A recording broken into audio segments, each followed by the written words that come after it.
வணக்கம் என் அன்பு தம்பிகளா தங்கைகளா உங்க எல்லாருக்கும் பெரிய வணக்கம். எல்லாரும் சூப்பரா இருப்பீங்கன்னு நினைக்கிறேன். இன்னைக்கு நம்ம பார்க்கக்கூடிய டாபிக் என்ன அப்படின்னா significant figures, round off values, அதுக்கப்புறமா முக்கியமானது எரர் அப்படின்ற ஒரு கான்செப்ட் பத்தி தான் நம்ம பார்க்க போறோம். ஸோ இந்த எரர்ஸ்ல ரிப்பீட்டடாக பல முறை ஃபர்ஸ்ட் யூனிட்ல இருந்து கொஸ்டின்ஸ் கேட்டுட்டே இருக்காங்க. ஸோ அதில் கொஞ்சம் கான்சென்ட்ரேட் பண்ண போகிறோம். எரர்ஸில் நிறைய தியரிட்டிக்கல் பேஸ்டும் இருக்குது. அந்த தியரிட்டிக்கல் பேஸ்ட்லாம் லேட்டராக வரக்கூடிய கிளாஸில் நம்ம டிஸ்கஸ் பண்ணுவோம். இப்போ நம்ம முதல்ல ஸ்டார்ட் பண்ண வேண்டியது எங்க இருந்து அப்படின்னா சிக்னிஃபிகன்ட் ஃபிகர்ஸ் தான் ஸ்டார்ட் பண்ண போறோம். Significant figures.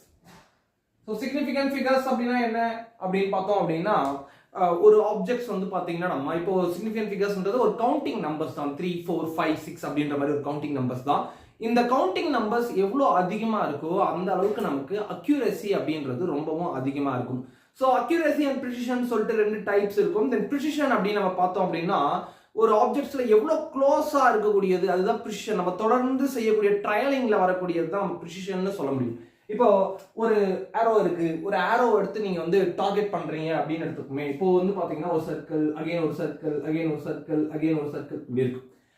இப்போ நம்ம எய்ம் மொத்தமா எங்க இருக்கும் அப்படின்னா சென்டர்ல இருக்கக்கூடிய பாயிண்ட்ல தான் நம்மளுடைய எய்ம் மொத்தமாவே இருக்கும். ஸோ இதுதான் வந்து அக்யூரசி பாயிண்டா இருக்கக்கூடியது. அப்போ நம்ம ஒரு 3 ஏரோவோ இல்லை 4 ஏரோவோ எது எடுத்துட்டு வந்து நம்ம வந்து பார்த்தீங்கன்னா பிளேஸ் பண்ணுறோம்னு எடுத்துங்க. 1, 2, 3 and 4 இந்த மாதிரி ஒரு 4 ஏரோ ஸ்டிக் கரெக்டாக வந்து பிளேஸ் ஆகிருந்தது அப்படின்னா இது ரொம்பவும் அக்யூரேட்டாக வந்து பார்த்தீங்கன்னா பிளேஸ் ஆகிருக்கு. அதே சமயத்தில் ரொம்பவும் ப்ரிசிஷனாக வந்து பிளேஸ் ஆகிருக்கு. ப்ரிசிஷன் மீன்ஸ்னா ரொம்ப ரொம்ப ரொம்ப கிட்ட கிட்ட கிட்ட அப்படி பிளேஸ் ஆகிருக்கு அப்படின்னு எடுத்துக்கோமே. இப்போ இன் கேசஸ் வந்து பார்த்தீங்கன்னா இது எல்லாமே வந்து இப்போ இப்படி பிளேஸ் ஆகாமல் இங்கே எப்படி பிளேஸ் ஆகிருக்குன்னு எடுத்துக்கோங்க. மொத்தமாக 4 இது அக்யூரேட் கிடையாது, பட் ஆனால் இது ப்ரிசிஷனாக இருக்குன்னு அர்த்தம். ஸோ ப்ரிசிஷன் மீன்ஸ்னா பக்கத்துலேயே இருக்கக்கூடியது, ரொம்ப கிட்ட கிட்ட நெருக்கமாக இருக்கக்கூடியது தான் நம்ம ப்ரிசிஷன் சொல்லக்கூடியது. இப்போ இதே வந்து பார்த்தோம் அப்படின்னா ஒரே பாயிண்ட்ல இருக்காம இப்போ இங்கே இதே மாதிரி ஆயிருக்கு. இப்போ 1, 2, 3, 4 இந்த மாதிரி ஆயிருக்கு. கிட்டத்தட்ட அக்யூரேட்ல போயிருக்கு, ஆனால் ப்ரிசிஷனா இல்லை அப்படின்றது தான் இது வந்து ரெப்ரசென்ட் பண்ணக்கூடியது. சரி, எதுக்காக இதெல்லாம் நம்ம பேசிட்டு இருந்தோம் அப்படின்னா சிக்னிஃபிகன்ட் ஃபிகர்ஸ் அப்படின்றது ஒரு கவுண்டிங் வேல்யூஸ் அப்படின்றத நம்ம சொல்லிடணும். அது 3 இருக்கலாம், 4, 5, 6 அப்படின்னு இந்த நம்பர்ஸ் அதிகமாக அதிகமாக இதனுடைய அக்யூரசி என்னன்றதை நம்ம ஈஸியாக தெரிஞ்சுக்க முடியும் அந்த நம்பர்ஸ் பற்றி. ஸோ 5 அப்படின்றத கம்பேர் பண்ணும்போது 7 அப்படின்றதுனா ஸோ அதை விட அது ரொம்ப அக்யூரேட்டாக இருக்குங்க அப்படின்றது நம்மளால சொல்ல முடியும். ஸோ இதுக்காக தான் சிக்னிஃபிகன்ட் ஃபிகர்ஸ் அப்படின்றத யூஸ் பண்ணுறாங்க. பட் சிக்னிஃபிகன்ட் ஃபிகர்ஸை எப்படிலாம் மெஷர் பண்ணலாம் அப்படின்றதுக்கு சில பல டெக்னிக்கல் ரூல்ஸ் ஒன்று இருக்கு. அந்த ரூல்ஸ் பற்றி தான் நம்ம முதல்ல ஃபண்டமெண்டலாக தெரிஞ்சுக்க வேண்டியதாக இருக்கும். இப்போ ஒரு சில நம்பர்ஸ் உங்களுக்கே நிறைய விஷயங்கள் படிச்சிருப்பீங்க 11th.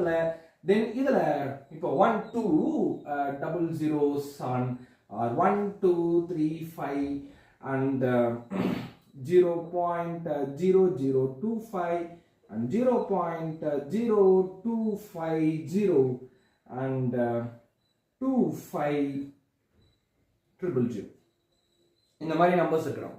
ஸோ இப்போ ஒவ்வொன்றுத்துக்கும் இதுக்கான சிக்னிஃபிகன்ட் ஃபிகர்ஸ் தான் நம்ம என்னன்றதை எழுத போகிறோம். இப்போ முதல்ல நம்பர் இருக்கக்கூடியதில் பாருங்க, இதெல்லாம் நம்ம முதல்ல ஸ்டார்ட் பண்ணிருக்கணும். நம்ம தப்பு பண்ணிக்கணும், இது ஸ்டார்ட் பண்ணிக்கணும். இப்போ 1, 2, 3, 5 அப்படின்னு இருக்கு இல்லைங்களா? இது மொத்தமாகவே வந்து நமக்கு 4 சிக்னிஃபிகன்ட் ஃபிகர்ஸ் இருக்குன்னு அர்த்தம். 4 சிக்னிஃபிகன்ட் ஃபிகர்ஸ். ஏன் இதை பற்றி நம்ம பேசணும் அப்படின்னா எரர்ஸ் அப்படின்ற ஒரு டாபிக்ல சிக்னிஃபிகன்ட் ஃபிகர்ஸ் அப்படின்றது ரொம்ப முக்கியமான ஒரு கான்செப்ட்ஸ்ல இருக்கும்.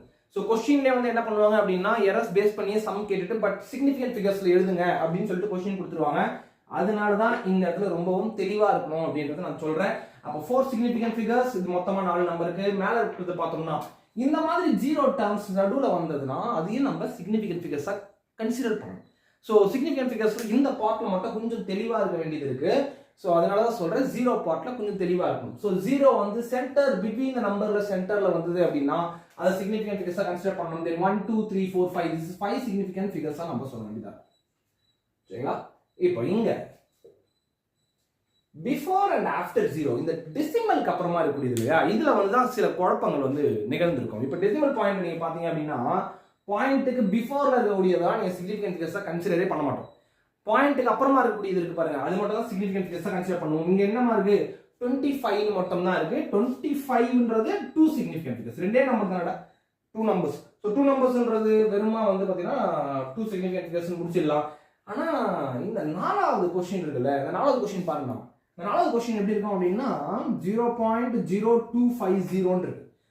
இதுல ஜீரோ இந்த பாயிண்ட் தான் ரொம்ப முக்கியம். இந்த பாயிண்ட்டுக்கு முன்னாடி இருந்தா கன்சிடர் பண்ண வேண்டாம், ஆனா பாயிண்ட்டுக்கு அப்புறமா ஜீரோ வந்தா கண்டிப்பா கன்சிடர் பண்ணணும். சரிங்களா? இப்போ எப்படி சொல்லலாம் அப்படின்னா, ஒரு எக்ஸாம்பிளுக்கு 1 அப்படின்ற ஒரு நம்பர் எடுத்துக்கோம். இந்த 1ன்ற நம்பர், இந்த நம்பருக்கு முன்னாடி நீங்க எத்தனை ஜீரோ போடாலும் எந்த ஒரு கன்சிடரேஷனும் கிடையாது, 1 மட்டும் தான்.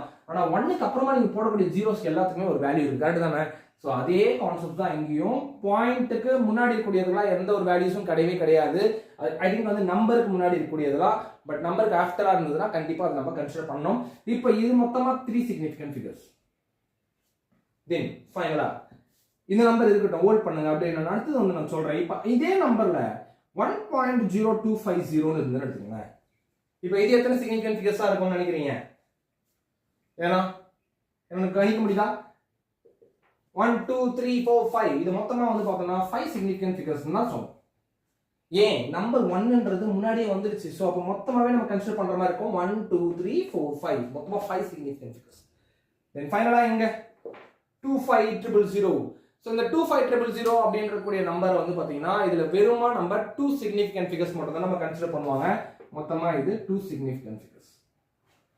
சரிங்களா? இந்த ஜீரோ வந்து கன்சிடர் பண்ண மாட்டாங்க. தென் அந்த ஜீரோவை நீங்க கன்சிடர் பண்ண வேண்டாம் சார். அப்ப இங்க வந்து சொன்னீங்க சார் கன்சிடர் பண்ண மாதிரி, பட் இங்க ஏன் நீங்க வந்து அதை கன்சிடர் பண்ணல அப்படின்னா, இது டெசிமலுக்கு அப்புறமா இருக்கக்கூடிய பாயிண்ட்ஸ் மட்டும் தான் கன்சிடர் பண்ற மாதிரி இருக்கும்ன்றது மட்டும் கொஞ்சம் தெளிவா ஞாபகம் வச்சுங்க. அது மட்டும் தான் இந்த இடத்துல மிஸ்டேக் வரதுக்கு அதிகமா வாய்ப்புகள் இருக்கு. சரிங்களா? அப்போ சிக்னிஃபிகன்ட் ஃபிகர்ஸ்ல ஓவரால்ஸா என்னென்னலாம் எக்ஸாம்பிள்ஸ் இருக்கு, இது எப்படிலாம் நம்ம சால்வ் பண்ணியிருக்கோம் அப்படின்ற ஒரு ஐடியா நமக்கு முதல்ல தெரிஞ்சிருக்கும். ஸோ இந்த ஐடியா நமக்கு முதல்ல கண்டிப்பா தேவை. அடுத்தது நம்ம போகக்கூடியது என்ன அப்படின்னா round off values. Round off values நம்ம எல்லாத்தையுமே வந்து ரவுண்டா சொல்லி நமக்கு ரொம்ப பழக்கமா இருக்கும். சில இடத்துலலாம் வந்து பார்த்தோம்னா உதாரணமா வந்து பாத்தீங்கன்னா ஒரு 48 ரூபாய்னா ரவுண்டா ஒரு 50 ரூபான்னு வச்சுக்கப்பா அப்படின்னு நம்ம சொல்லக்கூடிய பழக்கம் இல்லைங்களா? ஸோ அந்த மாதிரி. ஆனா 42 ரூபாவை நம்ம 50 ரூபா வச்சுப்பான்னு நம்ம சொல்ல மாட்டோம் இல்லைங்களா? ஸோ கிட்ட நெருக்கமா இருக்கக்கூடிய விஷயங்களை பத்தி தான் நம்ம பேசுவோம். இந்த நெருக்கத்துக்கு முதல்ல வந்து பார்த்தோம் அப்படின்னா இதுக்கு ஒரு லெவல் குறிக்கணும். ஸோ இந்த கோடு தான் வந்து இதுக்கான அர்த்தம் இருக்குல்ல, அந்த கோடு தான் வந்து என்ன அப்படின்னா நம்பர் 5 அப்படின்ற அதுதான் அந்த கோடு. இந்த கோட்டுக்கு மேல போச்சுன்னா நீங்க எடுத்துக்கங்க, இந்த கோட்டுக்கு கம்மியா இருந்ததுன்னா நீங்க வந்து அதை எடுத்துக்கூடாதுன்னு சொல்றது வந்து இந்த 5ஆம் நம்பர் தான் வந்து பாத்தீங்கன்னா ஒரு ரொம்பவும் ஒரு முக்கியமான ஒரு நம்பர். ரவுண்ட் ஆஃப் வேல்யூல ரொம்பவும் அதுக்கு பிடிச்சமான ஒரு நம்பர் 5 மட்டும் தான். ஸோ இந்த 5ல இருந்தா இப்ப நம்ம பார்க்க வேண்டியதா இருக்கும். இப்போ நம்பர்ஸ் நம்ம எப்படி வந்து இந்த ரவுண்ட் ஆஃப் வேல்யூஸா நம்ம கன்சிடர் பண்ணலாம் அப்படின்றதுலாம் 2.582 2.536 and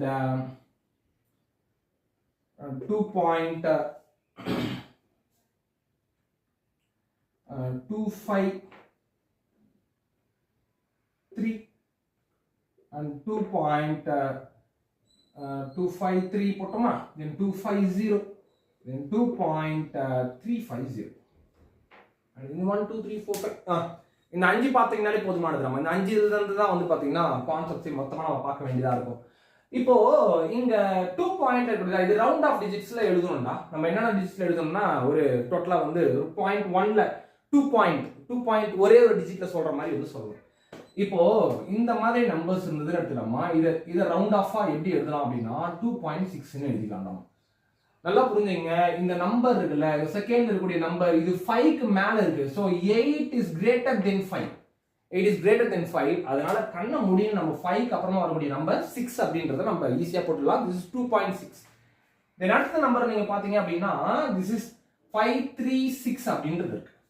தென் இப்போ இது 5 விட கம்மியா தான் இருக்கு இந்த நம்பர் வந்து பார்த்தோம் அப்படின்னா, கரெக்ட் இல்லைங்களா? ஸோ அதனால வந்து பாத்தீங்கன்னா இது 2.5 மட்டும் தான் வரும், இது எதுவுமே மாறாது. This is 2.5. அடுத்த ஒரு நம்பர் பார்த்தோம்னா 2.253. தென் இதுவும் வந்து பார்த்தோம் அப்படின்னா இந்த 5ன்ற ஒரு டிஜிட் இருக்குல்ல, இந்த 3 சம்மே வந்து பார்த்தீங்கன்னா இந்த இடத்துல எப்படி நம்ம இந்த ஜீரோஸ் பத்தி பேசும்போது ஒரு பிரச்சனை ஆகும்னு சொன்னேன், அதே போலவே வந்து பார்த்தீங்கன்னா இந்த 3 விஷயத்துல நிறைய பசங்க தப்பு பண்ணிட்டே இருப்பாங்க. என்ன தப்பு நடக்கும் அப்படின்னா இந்த 5க்கு அப்புறமா வரக்கூடிய நம்பர் 0 இல்லாம, நல்லா புரிஞ்சுங்க, 0 இல்லாம 1ன்னு ஸ்டார்ட் ஆயிட்டாலே தாராளமா நீங்க இந்த நம்பருக்கு ஒரு கடன் கொடுத்துடலாம். This is 2.3 கண்ண முடின்னு எழுதிடலாம். This is 2.3 தான், அது மாற போறது கிடையாது. ஆனா இந்த இடத்துல 0ன்னு வந்துச்சுன்னு வச்சுங்களேன், இதுதான் நம்ம பிரச்சனை. இப்ப 0ன்னு வந்துட்டா இதை இப்ப எப்படி சால்வ் பண்றது அப்படின்றதுதான். இப்போ இந்த நம்பர் வந்து என்ன வருது 2.25 இருக்கு இல்லைங்களா, இதோட ஆன்சர் வந்து பார்த்தோம் அப்படின்னா this is 2.2 தான். ஆனா இதோட ஆன்சர் வந்து பார்த்தீங்கன்னா 2.4 சரிங்களா. இது மட்டும் தான் நீங்க ஞாபகம் வச்சுக்கணும். எப்படி சார் இது போட்டோம் அப்படின்னா 2.2 then 2 இருக்குடா 2 ஈவன் நம்பர் 5 அடுத்து வரக்கூடிய நம்பர் 0ன்னு வந்துட்டா 5க்கு முன்னாடி இருக்கக்கூடிய நம்பரை பார்க்க வேண்டியதா இருக்கும். முன்னாடி இருக்கக்கூடிய நம்பர் ஈவன் நம்பரா இருந்தது அப்படின்னா அப்படியே போடுங்க. ஸோ ஜோடியா இருக்கு, ஈவன்னா நம்ம எப்படி சொல்லுவோம், ஜோடி ஜோடியா இருக்கக்கூடியது தான். ஜோடியா இருக்கக்கூடியது அப்படியே போட்டுலாம், ஜோடியை பிரிக்க வேண்டாம். கீழே இருக்கக்கூடிய அடுத்த நம்பர் பாருங்க 3ன்னு இருக்கு. இது 3 வந்து ஒரு ஜோடி இல்லாம இருக்கு, அதனால நம்ம நல்ல மனசு வச்சு ஒரு ஜோடி நம்ம அது கூட போட்டுடலாம். 2.4 தென் இது மொத்தமா 2.4 அப்படின்றது வரும். ஸோ இதுதான் வந்து பார்த்தோம் அப்படின்னா significant figures and round off values. Before we are going to என்னது நம்ம அது எரர்ஸ்குள்ள மூவ் பண்றதுக்கு முன்னாடி இது எல்லாமே நமக்கு தெரிஞ்சிருக்கணும். இப்போ நம்ம எரர்ஸ் அப்படின்ற ஒரு கான்செப்ட்ஸை பத்தி பார்க்கலாம். இந்த எரர்ஸ் ஆஃப் மெஷர்மெண்ட் அப்படின்றதுல வந்து பார்த்தோம் அப்படின்னா ஒரு சிம்பிள் பெண்டுலம் எடுத்துக்கலாம். ஒரு சிம்பிள் பெண்டுலம், இந்த சிம்பிள் பெண்டுலம் எடுத்துட்டோம் அப்படின்னா இது டூ அண்ட் ஃப்ரோ ஒரு மூவ்மெண்ட் இருக்கும், கரெக்ட் இல்லைங்களா? இந்த டூ அண்ட் ஃப்ரோ மூவ்மெண்ட் இருக்கும். எல்லாத்துலேயுமே எரர்ஸ் இருக்கும், எரர்ஸ் இல்லாமல் எதுவுமே இருக்காது. ஹியூமனே ஒரு பெரிய எரர் தான் எனக்கு தெரிஞ்சு. ஸோ அப்போ எரர் இல்லாமல் எந்த ஒரு மெட்டீரியலும் இந்த உலகத்தில் நம்மளால் பார்க்கவே முடியாது. ஏதாவது ஒரு இடத்துல ஒரு எரர்ன்றது அது நடந்திருக்கும். அப்போ ஒரு சிம்பிள் பெண்டில் மேக் பண்ணும்போது மிஷின்ஸில் எரர் இருக்கலாம், ஒருவேளை வந்து ஹியூமன்ஸ்கே சில எரர் இருக்கலாம், அவங்க வீட்டில் பிரச்சனை இருக்கலாம். தென் அது மூலிமா மிஷினிங் பண்ணும்போது சில ப்ராசஸில் எதனா வந்து மிஸ் ஆகலாம். ஸோ இந்த மாதிரி கிரியேட் ஆகக்கூடியது தான் நம்ம இங்கே எரர்ஸ்ன்னு சொல்லுவோம். ஸோ இந்த எரர்ஸ் வந்து பார்த்தீங்கன்னா எவ்வளோ ஃபைனலாக எரர்ஸ் இருக்குது, இது என்ன பர்சன்டேஜ்னு நம்ம சொல்கிறோம் இல்லைங்களா? ஸோ அதை பற்றி தான் இங்கே நம்ம முக்கியமாக பேசவே போகிறோம்டா. ஸோ இதில் வந்து ரொம்ப முக்கியமான இன்னொரு விஷயம் என்ன அப்படின்னா, இது நிறைய ட்ரையல் அண்ட் எரர் மெத்தடை பற்றி நம்ம பேசக்கூடியது. இங்கே எரர்ஸ் ஆஃப் மெஷர்மெண்ட் அப்படின்ற ஒரு கான்செப்ட்ல வந்து பார்த்தோம் அப்படின்னா நான் எதாவது சொன்னேன். ஃபார் எக்ஸாம்பிளுக்கு சிம்பிள் பெண்டுலம்னுடைய to and fro movement. So ஒரு மூவ்மெண்ட் இப்படி போயிட்டு இப்படி வரதுக்கு ஒரு 1 செகண்ட் ஆகுதுன்னு எடுத்துக்கோங்களேன். அப்போ இது 1 செகண்டே அது ஆகாது, அது எத்தனை செகண்ட்ஸாக மாறிட்டே இருக்கும் அப்படின்னா, இப்போ உதாரணமாக நமக்கு ஒரு சம் மாதிரியே அதை சால்வ் பண்ணிடலாம். நம்ம இது சம் மாதிரியே சால்வ் பண்ணிடலாம். இப்போ ஃபார் எக்ஸாம்பிள் வந்து அது 1.0 1 முதல்ல கிடைக்குது, அப்புறம் 1.1 கிடைக்குது, அப்புறம் 1.2 கிடைக்குது, திரும்ப 1.1 கிடைக்குது. ஸோ இப்போ ஒரு 4 மெஷர்மெண்ட்ஸ் இவங்க எடுத்திருக்காங்க. இப்போ இதனுடைய எரர் பர்சன்டேஜ் என்னவா இருந்திருக்கும் அப்படின்றது தான் வந்து நம்ம பேச போறோம். ஸோ ஃபர்ஸ்ட் எடுத்த உடனே நம்ம பார்க்க வேண்டியது என்ன அப்படின்னா மீன் எரர் அப்படின்ற ஒரு கான்செப்ட் பற்றி தான் நம்ம பேசணும். தென் மேபி இன்னொரு பாயிண்ட் போட்டுட்டா கூட நல்லா தான் இருக்கும்னு நினைக்கிறேன். தென் 1.0 திரும்ப ஒரு 1.0வே கிடைக்கும், சரிங்களா? அப்போ 1 கிடைச்சிருக்கு, 1.1 கிடைச்சிருக்கு, 1.2 நமக்கு 1 கிடைச்சிருக்கு. ஸோ இந்த மாதிரி ஒரு கொஸ்டின்ஸ்ல ஃப்ரேம் பண்ணிட்டு இருப்பாங்க நம்ம. ஸோ ஃபைண்ட் பர்சன்டேஜ் எரர் அப்படின்னு கொடுத்துருவாங்க, ரிலேட்டிவ் எரர் அப்படின்னு கொடுத்துருவாங்க.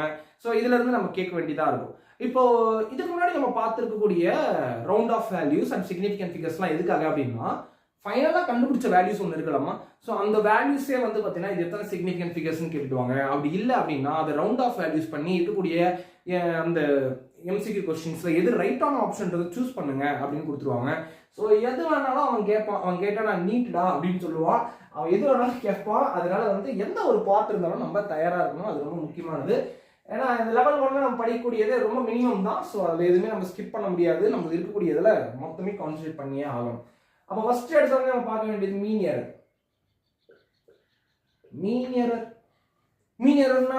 மீன் எரர் அப்படின்றது ஒண்ணுமே இல்லை, எல்லாத்தையும் ஆட் பண்ணி 5ஆல வகுக்க வேண்டியது தான். ஏன் 5ஆல அப்படின்னா மொத்தமா இருக்கு 1 2 3 4 5 ட்ரையல்ஸ் நம்ம கொடுத்துருக்காங்க. அப்போ 5ஆல நம்ம டிவைட் பண்ணிக்க வேண்டியது தான். ஸோ அப்போ இது எல்லாத்தையும் நம்ம ஆட் பண்ண வேண்டியது நம்ம 1 + 1 2 3 4 5 பாயிண்ட் வந்து பார்த்தீங்கன்னா 1 2 இது வந்து 4 5.4 கரெக்டா. இதில் ஃபுல்லாக போடணுங்களா இது என்ன பார்த்துட்டு அப்படின்னா 1.0 + 1.1 + 1.2 + 1.1 + 1.0 டிவைட் பை டோட்டலாக வந்து நமக்கு இங்கே 5 நம்ம கிடைச்சிருக்கூடியது 5.4 டிவைட் பை 5 என்னமா வரும் நமக்கு. இப்போ ஆன்சர் நம்ம பார்த்தோம்னா 5.4 டிவைட் பை 5 அப்படின்றத நம்ம எடுத்துட்டோம் அப்படின்னா நமக்கு என்ன வரும் அப்படின்னு பார்த்தோம் அப்படின்னா 1.08 கரெக்டா. டிவிஷன் பண்ண முடியாதா? டிவிஷன்ஸ் இந்த பார்ட்லாம் வந்துடா ரொம்பவும் வந்து தெளிவாக இருக்கணும். உண்மையிலே சொல்கிறேன், ஃபண்டமெண்டல் பேசிக்ஸில் டிவிஷன்ஸ் வந்து பார்த்தீங்கன்னா ரொம்ப ரொம்ப ரொம்ப முக்கியமானது. ஏன்னா நிறைய பசங்க மிஸ் பண்ணுறது என்ன அப்படின்னா அப்படியே 1.8லாம் போட்டுருவாங்க. ஸோ அந்த தப்புலாம் வந்து பண்ணாத மாதிரி பார்த்துங்க. எப்படி அது 1.8 வராது அப்படின்னா இதெல்லாம் த்ரூ ப்ராக்டிஸ் மூலியமாக தான் வரும்.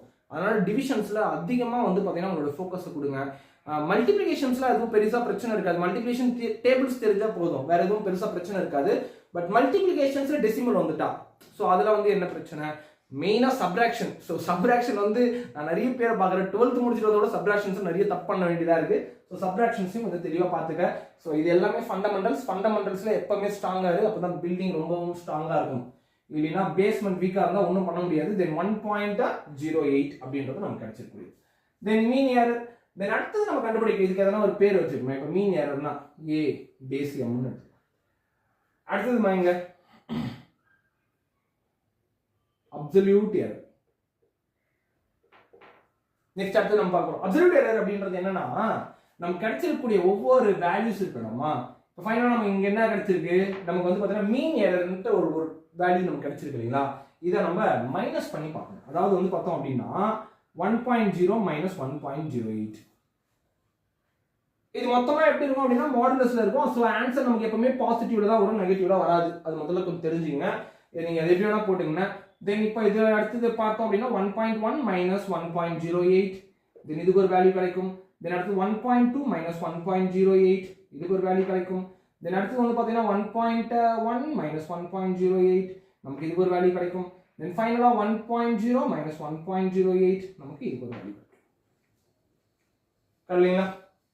தென் 1.08 மைனஸ் ஆஃப் 1 0.08 கரெக்டாக 1.08 இருந்து போயிடுச்சு அப்படின்னா 0.08 நமக்கு கிடைச்சிருக்கூடியது மொத்தமா.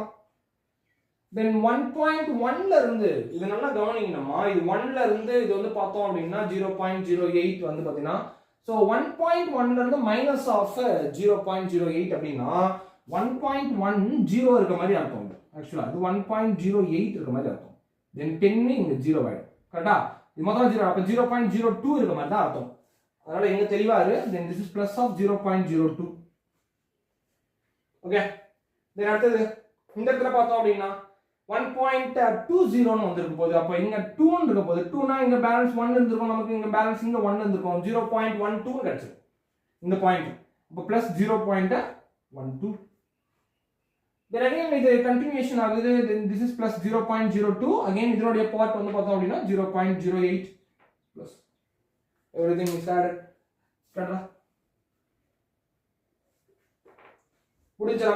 இப்போ இது என்ன நம்ம பார்த்திருக்கோம், this is absolute error அப்படின்றத நம்ம பார்த்தோம். then இங்க இருந்து நம்ம அடுத்து சால்வ் பண்ணனும். என்ன சால்வ் பண்ணனும் அப்படின்னா this is absolute mean error அப்படின்ற ஒரு டேர்ம் வந்து மீன்னாலே என்ன நம்ம சொன்னோம், என்ன மீன் நீங்க கொடுத்துட்டாலே அது டிவைட் பை எத்தனை டோட்டல் கவுண்ட் இருக்கோ அதுதான் வந்து மீன் சொல்ல வேண்டியதா இருக்கும். அப்ப இது எல்லாத்தையுமே ஆட் பண்ணி நம்ம டிவைட் பண்ணோம் 5 ஆல. So 0.08 plus 0.02 plus 0.12 plus 0.02 plus 0.08. கரெக்ட்லாமா. ஓகேடா. இப்ப நல்லா பாருடா. 0.08 plus 0.02 இது 8 plus 2 1 ஆயிடும். அப்ப டோட்டலா இது ரெண்டுமே நம்ம ஆட் பண்ணா 0.1 ன்னு கிடைக்கும். அதே போல தான் இந்த இடத்துல பிளஸ் அகைன் 0.1 ன்னு கிடைக்கும். அப்ப 0.12 மட்டும் இருக்கும். 0.12 டிவைட் பை நம்ம என்ன போட போறோம் மொத்தமா 5. இது மொத்தமா நம்ம 5 ஆல நம்ம டிவைட் பண்ணியிருக்கணும். அப்ப 0.1 plus of 0.1 0.2. Okay, this is 0.2 plus of 0.12 divided by 5. என்ன கிடைக்கும் டோட்டலா 0.32 ன்னு கிடைக்கும். மொத்தமா வந்து 0.32 by 5. 0.32 by 5. சோ இப்போ இங்க இருந்து பாருங்க. இங்க இருந்து பார்த்தோம் அப்படினா இதனுடைய வேல்யூஸ் வந்து நமக்கு என்ன கிடைக்கும் அப்படினா this is nothing but 0.0 then 6 times and 4 times வருமா 6 and 4 20 into 5 to 0 கரெக்டாமா. ஓகேடா. தென் ஃபைன். இப்போ இந்த பார்ட் முடிஞ்சு போச்சுனா தென் இங்க இருந்து அடுத்தது இது எனக்கு நான் சொல்ல வரேன் அப்படின்னா ஒருவேளை இதை நீங்க கிராஸ் மல்டிப்ளை பண்ணீங்கன்னு எடுத்துக்கோமா. இப்போ 0.064 into 5 ஆல பண்ணி பார்க்கணும். 5 4s are 20, 5 6 are 30, 32 ன்னு வந்துரும். நமக்கு மொத்தமாவே நம்ம எடுத்துட்டு வந்தோம் அப்படின்னா கரெக்ட்லையா. மொத்தமா வந்து நமக்கு இங்க 3 0 தள்ளி பாயிண்ட் இருக்குன்னா 3 0 தள்ளி பாயிண்ட் வச்சா இங்க தான் வரப்போகுது 0.32 கரெக்டா இருக்கு, எந்த ஒரு பிரச்சனையுமே இல்லை. ஸோ அதுக்காக தான் அது பண்ணி பார்த்தது. தென் மைண்ட் கால்குலேஷன் தான். அது போக போக முதல்ல இனிஷியல் ஸ்டேஜ்ல ஒரு ஸ்ட்ரக் இருக்கும். நம்ம அது போக போக ப்ராக்டிஸ்ல அது வந்துடும். நீங்க அதை பத்தி கவலைப்படாதீங்க. பட் ப்ராக்டிஸ் பண்ணிட்டே இருங்க, அது வந்து பார்த்தீங்கன்னா டிவிஷன்ஸ் நார்மலாவே வந்துடும். தென் 0.064 நமக்கு கிடைச்சிருக்காங்க. தென் இங்க இருந்து நம்ம அடுத்து நம்ம பார்க்க வேண்டியது என்னன்னா relative error. So so relative error அப்படின்றது இந்த அப்சல்யூட் மீன் எரர் இருக்கு இல்லையா, அப்சல்யூட் மீன் எரர் பை நார்மலா இருக்கக்கூடிய மீன் எரர் இருக்குல்ல, மீன் எரர், இது ரெண்டுத்தையும் நம்ம டிவைட் பண்ணா நமக்கு கிடைக்கக்கூடியது தான் என்னது ரிலேட்டிவ் எரர் அப்படின்றது. ரிலேட்டிவ் எரர் நம்ம எப்படி பண்ணலாம், 0.064 டிவிஷன் ஆஃப் இங்க நம்ம வந்திருக்கு 1.08 டன்னா. ஓகேவா பக்கா. தென் இப்போ இங்க இருந்து நம்ம பார்த்தோம்னா இது எப்படி எழுதலாம், முதல்ல இது ரவுண்ட் ஆஃப் வேல்யூஸ்ல முதல்ல கன்சிடர் பண்ணணும். அப்ப மேல இருக்கக்கூடியது தான் டெசிமலுக்கு அப்புறம் 3 டிஜிட்ஸ் இருக்கு. அப்ப 1000 ஆல மல்டிப்ளை பண்ணி 1000 ஆல டிவைட் பண்ணிப்போம். அப்ப 1000 ஆல மல்டிப்ளை மேல பண்ணா இது 64, கீழ 1000 ஆல மல்டிப்ளை பண்ணோம்னா 1080 கிடைக்கும், 1080. சோ இத நம்ம வந்து ஷார்ட் பண்ண முடியுமா அப்படின்னு பாப்போம். தென் ஷார்ட்டா இத வந்து நம்ம எழுத முடியுமா, தென் 2 டேபிள்ஸ் கேன்சல் பண்ணா என்ன வரும், this is 32. தென் 32 இங்க இடத்துல பார்த்தோம் அப்படினா 5 times 10 வந்துரும். ஓகே, தென் அடுத்து வந்து பாத்தீங்கன்னா 540 கரெக்ட்டுங்களா. சோ 540 அகைன் 2 டைம்ஸ்ல பண்ணோம்னா 2 டைம்ஸ்ல இது 16 நமக்கு கிடைக்கும். தென் இங்க 540 2 டைம்ஸ் நம்ம பண்ணும்போது நமக்கு என்ன கிடைக்கும், இங்க 2 டைம்ஸ் வந்து கிடைக்கும் 14 270 னு கிடைக்கும், 270. அகைன் 16 வந்து பாத்தீங்கன்னா நம்ம திரும்ப நம்ம அதை டிவைட் பண்ணலாம். என்ன டிவைட் பண்ணலாம் வரும், this is nothing but 8 னு வந்துரும். அந்த இடத்துல டிவைட் பண்ணோம் அப்படினா 8 270 நம்ம பார்த்தோம்னா என்ன வரும், 2 1 times and 3 times and 5 times 135 multi 8 divided by 135 அப்படினு நமக்கு கிடைக்கும். so 8 135 பாயிண்ட் வெச்சா வந்து நமக்கு இங்க 0 கிடைக்கும். so 135 வராது, வாய்ப்பே கிடையாது. அகைன் ஒரு 0 போட்டா தான் நமக்கு இங்க ஒரு 0 போட முடியும். டிவிஷன்ல இதெல்லாம் பேசிக் கண்டிஷன். அப்ப 800 நமக்கு கிடைக்கும். ஓகே, சோ 800 நமக்கு கிடைக்கணும் அப்படினா நியர்லி 6 or 7 டைம்ஸ் வரலாம். தென் 135 into 7 போட்டு பாப்போம். தென் 7 5s are 35, 7 3s are 21, 21 plus of 3 24, then 24 7 on 7 8 9 945 க்கு போயிடுச்சு. ஓகே, தென் அப்ப 6 டைம்ஸ் வந்து பார்த்தோம் அப்படினா nearly 6 போடுனா 6 5s are 30, 6 3s are 18, 19 20 21 2 6 1 6 7 8 8 10 தான வருது. அப்போ வந்து பார்த்தோம் அப்படினாமா அது 5 டைம்ஸ் வந்து வந்திருக்கும். தென் 5 பாயிண்ட் சம்திங் 8 இதெல்லாம் வந்திருக்கும், கண்டிப்பா வந்திருக்கும். ஏன்னா அது நியர்லி ஈக்குவல் டு தான் இருக்கு. அப்போ கண்டிப்பா வந்து 0.58 அப்படின்றது தான் வந்திருக்கும் நமக்கு. அப்போ இந்த பாயிண்ட் வந்து நமக்கு பார்த்தோம் அப்படினா 0.05 சம்திங் ஒரு 8ன்றது நம்ம போட்டுக்குமே அப்படியே எடுத்துக்கோம். சரிங்களா. சோ இதுதான் நமக்கு கிடைச்சிருக்கக்கூடியது என்ன வேல்யூ, ரிலேட்டிவ் எரர் வந்து பாத்தீங்கன்னா நமக்கு கிடைச்சிருக்கு. எரர் வந்து இந்த அளவுல இருக்கு அப்படின்றது. தென் ஃபைனலா இங்க நமக்கு தெரிஞ்சுக்க வேண்டியது percentage error. So percentage error அப்படின்றது ரிலேட்டிவ் எரர் மல்டிபிள் ஆஃப் 100 ன்னு அர்த்தம். Relative error multiple of 100. So relative error என்ன நமக்கு கிடைச்சிருக்கு, 0.058 மல்டிபிள் ஆஃப் 100 நம்ம போட்டோம் அப்படினா then 5.8% வந்து நமக்கு இந்த எரர் நமக்கு காட்டிட்டு இருக்கு அப்படினு அர்த்தம். 5.8%. சோ இது ரவுண்ட் ஆஃப் வேல்யூவா, இதுதான் நான் சொல்றேன், இதுதான் அவங்க கேட்றுவான். தென் ரவுண்ட் ஆஃப் வேல்யூவா இது என்னடா அப்படினு சொல்லுங்க அப்படினா நம்ம ஆப்ஷன்ல 6% தான் கொடுத்திருக்கோம். புரியுதாமா, 6% தான் கொடுத்திருக்கோம். ஒருவேளை வந்து இதோட நமக்கு 0.058 ஓட முடியுதுன்னு எடுத்துங்களேன். அப்போ இதனுடைய சிக்னிஃபிகன்ட் ஃபிகர்ஸ் என்ன அப்படினு क्वेश्चनல கேட்றுவாங்க. அப்ப 0.058 னுடைய சிக்னிஃபிகன்ட் ஃபிகர்ஸ் என்னவா இருந்திருக்கும், then multiple of 100 நீங்க போடிங்க எடுத்துங்க, ஒண்ணும் ப்ராப்ளம் இல்ல. நீங்க போடிங்க கூட மொத்தமா 5.8 2 significant figures தான் நமக்கு கிடைச்சிருக்கும். சோ இந்த மாதிரி क्वेश्चंस வந்து பாத்தீங்கன்னா நமக்கு இங்க மாறும்டா. ஓகேவா. சோ அதனால வந்து பார்த்தோம் அப்படினா சோ இது வந்து ஒன் டைப் ஆஃப் வந்து ஒரு மாடல் வந்து பாத்தீங்கன்னா எரர்ஸ் ஆஃப் மெஷர்மென்ட் அப்படின்றது one type of model. So இதுல இருந்து क्वेश्चंस ரேர் தான், பட் தெரிஞ்சு வச்சுக்கிறது ரொம்ப முக்கியமானது. எனக்கு கேட்கல, திடீர்னு கேட்கறதுக்கும் வாய்ப்பு இருக்கு. அதனால இந்த கான்செப்ட் தெரிஞ்சு வச்சுக்கிறது ரொம்ப முக்கியமானது. இதுலயே வந்து ரொம்ப முக்கியமான கான்செப்ட்ஸ் என்ன அப்படின்னா ப்ரொபகேஷன்ஸ் ஆஃப் எரர் அப்படின்ற ஒரு கான்செப்ட் தான் ரொம்ப ரொம்ப முக்கியமானது. அதுல addition, subtraction, multiplications, divisions and power டேர்ம்னு சொல்லிட்டு ஒரு 5 டாபிக்ஸ் நம்ம பிரிக்க வேண்டியதா இருக்கும். முக்கியமா வந்து மல்டிப்ளிகேஷன், டிவிஷன்ஸ் ரொம்ப முக்கியமான ஒரு டாபிக். பலமுறை அதுல இருந்து क्वेश्चंस கேட்டிருக்காங்க. அந்த டாபிக் பத்தி எல்லாமே நெக்ஸ்ட் கிளாஸ்ல நம்ம டிஸ்கஸ் பண்ணுவோம். இந்த டாபிக்ல உங்களுக்கு கிளியரா இருக்கான்னு பாருங்க. ஏதாவது சம்ஸ் இருந்தா நீங்க வந்து ட்ரை பண்ணி பாருங்க, போட்டு பாருங்க. சோ புக்ஸ் அப்படின்றதுல எந்த ஒரு பிரச்சனையும் கிடையாது. நீங்க எந்த புக்ஸ் வேணாலும் எடுத்துக்கலாம். சோ क्वेश्चंस ரிப்பீட்டடா சால்வ் பண்ணிட்டே இருங்க. சோ நிறைய क्वेश्चंस சால்வ் பண்ணதான் இந்த கான்செப்ட்ஸ்ல உங்களால ரொம்பவும் தெளிவாக முடியும். நெக்ஸ்ட் ஒரு செக்ஷன்ஸ்ல தென் ப்ரொபகேஷன்ஸ் ஆஃப் எரர் பத்தி நம்ம பார்ப்போம். நன்றி.